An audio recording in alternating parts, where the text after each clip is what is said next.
Anyway, Haman, the proud advocate, was but a mere puppet in the hands of Satan, who sought to make void the promises of God.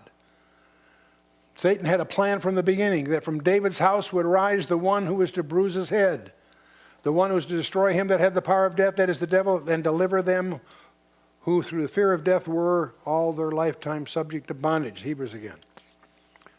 The entire Bible can be mapped as a drama of Satan's stratagems repeatedly foiled.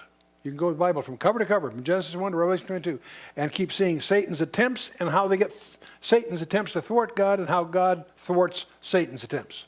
The death of Abel at Cain's hand was part of that. The corruption of Adam's line in Genesis 6, the Nephilim and all of that. That's why the flood of Noah came. The attacks of Abraham's seed in Genesis 12, 20, and 50, and so on. The destruction of the babes by Pharaoh in Egypt. And then subsequently Pharaoh's pursuit through the Red Sea. The population of Canaan. God had told Abram, in 4 centuries, your guys are going to come back. That gave Satan 4 centuries to plan the minefield of Nephilim all through Canaan. And so that's a denial of the right to the land that continues to this day by the UN and especially by Islam.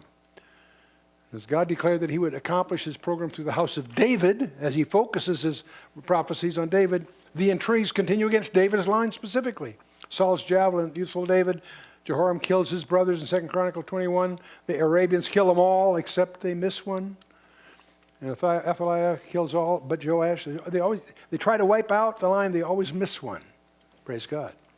When Hezekiah's assaulted and so forth. Even the infanticide, the babes in Bethlehem, we talk about at Christmas. It was a continuation of Satan's attempts. And he's going to continue that all the way to Armageddon.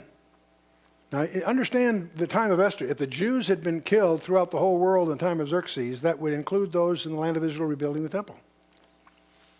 But God cannot be thwarted, Job reminds us in the climax of that book.